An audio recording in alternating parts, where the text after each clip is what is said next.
Gentlemen, it is now my pleasure to introduce the 63rd Superintendent of the U.S. Naval Academy, Vice Admiral Sean Buck.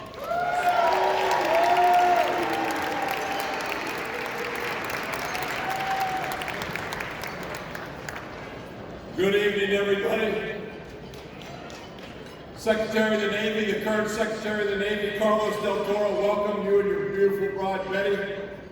Our former Secretary of the Navy, John Dalton, and his beautiful bride, Margaret, the 70th Secretary of the Navy, welcome back.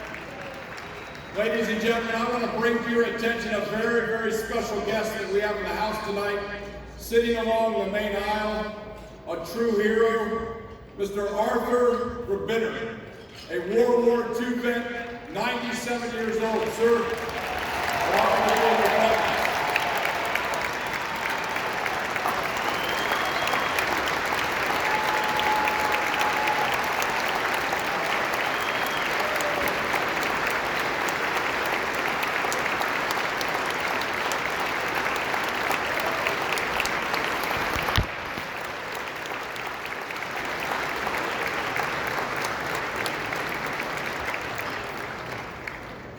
To my counterpart from Army, Lieutenant General Steve Gilman and his bride Betsy, welcome. I'm glad we're sharing this evening together with our Army team. To all of the alumni and the family and the friends and the fans of both Army and Navy and America's game, welcome. It may be a pretty chilly day here in Philly for some of us, but there's no other place that I'd rather be than with you all tonight, preparing for the gridiron match we're going to see over in Lincoln Financial Field tomorrow. On behalf of the entire Naval Academy, the Brigade of Midshipmen, and all of our alumni, I would like to thank the City of Philadelphia for once again hosting the 123rd version of the Army-Navy game, America. Thank you, gentlemen. So ladies and gentlemen, this, as we know it, may be called America's Game. It's our most celebrated athletic event in this country. I may be speaking first tonight, speaking in front of the suit from West Point, but guess what? We're singing second tomorrow.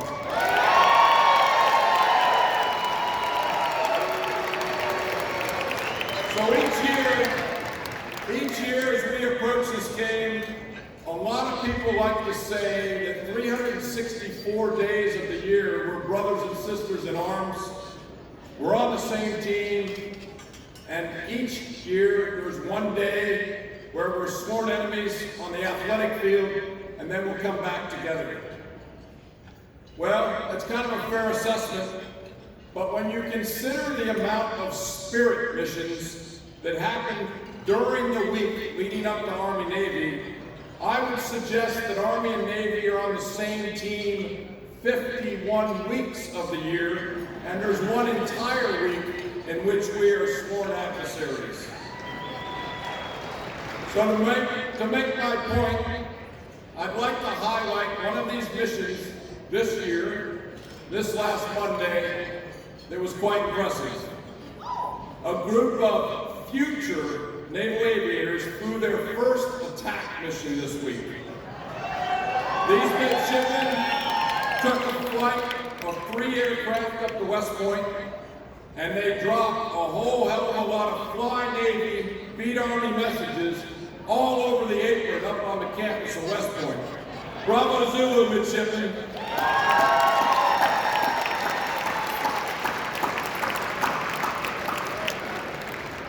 So in return, to be fair, there was one spirit mission of the exchange cadets in Indianapolis that I thought was, well, it was interesting.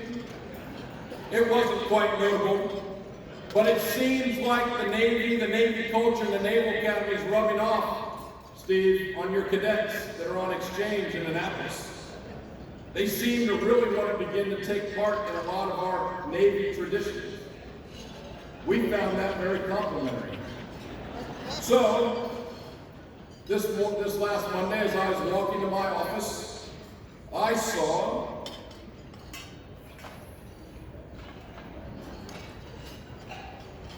this West Point formal parade cover Sitting on top of one of our renowned monuments, an obelisk called the Herndon Monument, that some enterprising cadet have been able to put up there. So who knows? You know what, Steve? I kind of did some research in your cadets. They were the 2 Army cadets who applied to the Naval Academy and didn't get in.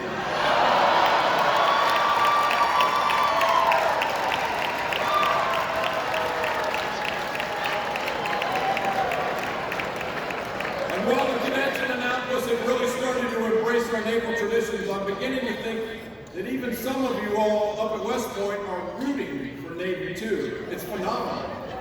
After all, your uniforms are wearing this year are a tribute to Old Ironsides. For those of you who may have forgotten your naval history, Old Ironsides is the oldest commissioned warship afloat, still on the active roll of our U.S. Navy, the USS Constitution. Now, I'm sure some of you are thinking, especially on this side of the room, but Admiral, you don't appreciate that Old Ironsides is also the name of the 1st Armored Division in the United States Army. Well, yeah, I know that. But I also know where the 1st Armored Division got their name from.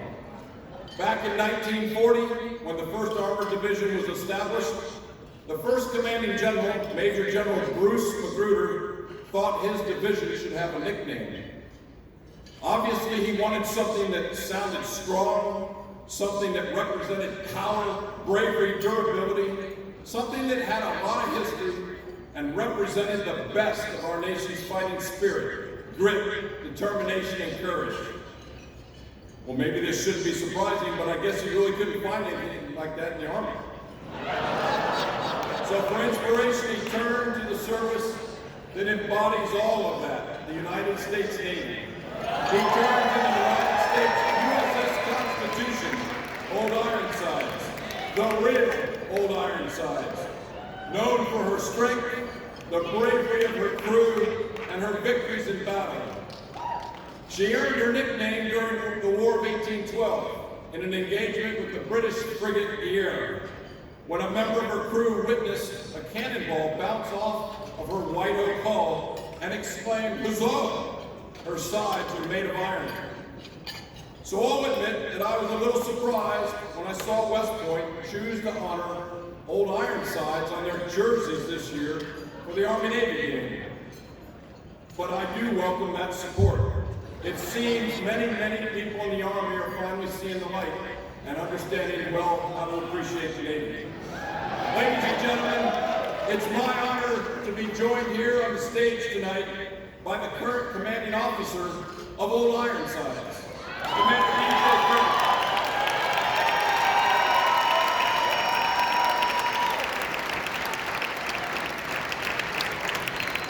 Good evening. For 225 years, the sailors of USS Constitution have stood the watch. Tonight, those sailors, the original Old Ironsides, say, "Go Navy! Be Army!"